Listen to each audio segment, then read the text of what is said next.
यदा यदा हि धर्मस्य ग्लानिर्भवति भारत अभ्युत्थानं धर्मस्य तदात्मानं सृजाम्यहम् परित्राणाय साधूनां विनाशाय च दुष्कृतम् धर्म संस्थापनार्थाय संभवामि युगे युगे संभवामि युगे युगे। जेव्हा जेव्हा धर्मावर ग्लानी येईल, जेव्हा जेव्हा अधर्म वाढेल, तेव्हा तेव्हा सज्जनांच्या रक्षणासाठी, दुर्जनांच्या संहारासाठी, धर्माची स्थापना करण्यासाठी मी युगानुयुगे जन्म घेईल, मी युगानुयुगे जन्म घेईल। अशीच काहीशी परिस्थिती महाराष्ट्रात होती। एक दोन नव्हे तर तब्बल 350 वर्षांपूर्वी हा महाराष्ट्र अंधारात होता आणि हाच अंधकार दूर करण्यासाठी गरज होती एका युग पुरुषाची। महाराष्ट्र सुखाने नांदत असताना एका दृष्ट काल यवनाची वक्रदृष्टी महाराष्ट्रावर पडली। महाराष्ट्र परकीय स्वारींच्या टाचेखाली भरडला जात होता। अन्याय, अत्याचार, जुलूम, जबरदस्ती, मंदिरांची तोडफोड, स्त्रियांची धनधान्याची लुटालूट थांबता थांबत नव्हती। जेव्हा आपल्याच घरात गोठ्यातील गाय आणि घरातील माय असुरक्षित होते, तेव्हा घरातीलच अंधकार मनामध्ये घर करून बसतो आणि अशा वेळेस साधू संत लेकीबाई लहानपर अवघा महाराष्ट्र देवाकडे घालाने घालतो।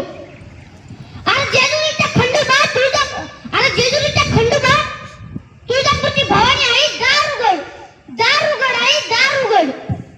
उरात पेटला वनवा इजला सत्वार धाव ग आई, वाऱ्याच्या वेगानं धावत आलं या दाराशी वादळ आई। दार उघड, दार उघड, दार उघड ग आई। आणि शेवटी देवाने घालणं ऐकलं। 19 फेब्रुवारी 1630 कलियुगातील नरसिंहाचा, ग्रहमंडळातील सूर्याचा, या समशिव छत्रपती शिवरायांचा आमचा जन्म झाला। झुलला पाळणा पाळणा बाल शिवाजीचा, झुलला पाळणा पाळणा बाल शिवाजीचा। चंद्र जसा हा इंद्र शोभता पुत्र जिजाऊचा, झुलला पाळणा पाळणा बाल शिवाजीचा। आणि मग बालवयापासूनच मासाहेबांनी आम्हाला रामायण, महाभारत यातील गोष्टी सांगण्यास सुरुवात केली, ज्यातून आम्हाला धर्म, अधर्म, सत्य, असत्य, न्याय, अन्याय यातील फरक चांगला समजू लागला।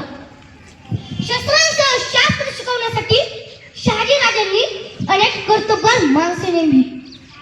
दादाजी पंत, बाळाजी पंत, रघुनाथ पंत, शामराज पंत अशा अनेक कर्तबगार माणसांच्या नेतृत्वाखाली आम्ही घडू लागलो।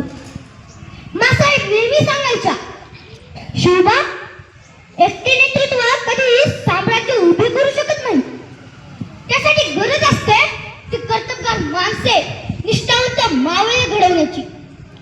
आणि अशी माणसे तुला बालवयापासूनच पारखावं लागतील बरं। मग आम्ही अशी माणसे बालवयापासूनच पारखण्यास सुरुवात केली।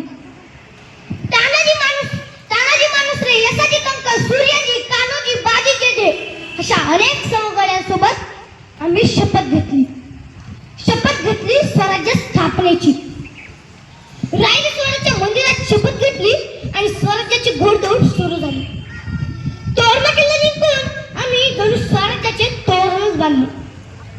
पुढे मुरुमदेव, कुळारीगड, कोंढाणा, शिरोळचा किल्ला, बारामळ आणि जावळीचा किल्ला देखील आम्ही पराक्रमाने जिंकला। पुढे स्वराज्यावर अनेक संकटे आली, पण आम्ही त्यावर ताकदीने नाही तर युक्तीने मात केली। अफजल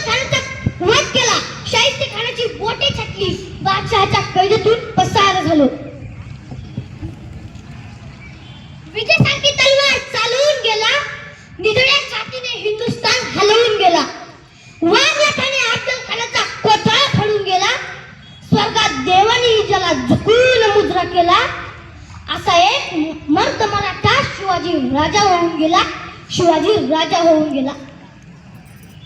मित्रांनो, आज आपण शिवजयंती कशी साजरी करतो? ढोल ताशे वाजवतो, गुलाल उधळतो. पण खरी शिवजयंती तेव्हाच साजरी होईल जेव्हा आपण शिवाजी महाराजांचे विचार आचरणात आणू. शत्रू कितीही मोठा असला तरी त्याला ताकदीने नाही तर युक्तीने कसं हरवावं हे आम्ही शिकवलं. शेतकऱ्याच्या भाजीच्या दैठालाही हात लावू नका असा आदेश देणारे हे पहिले राजे. शत्रूची स्त्री असली तरी तिला माते समान मानून साडी चोळी देऊन सन्मानाने पाठवणारे महाराज हे जगातील एकमेव राजे.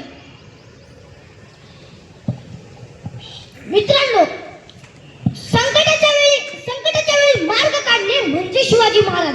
स्त्रीचा सन्मान आणि आदर करणे म्हणजे शिवाजी महाराज आणि अन्यायाविरुद्ध आवाज उठवणे म्हणजे शिवाजी महाराज. इतिहासाच्या पानावर, रयतेच्या मनावर आणि मातीच्या कणावर राज्य करणे म्हणजे शिवाजी महाराज. जगदंब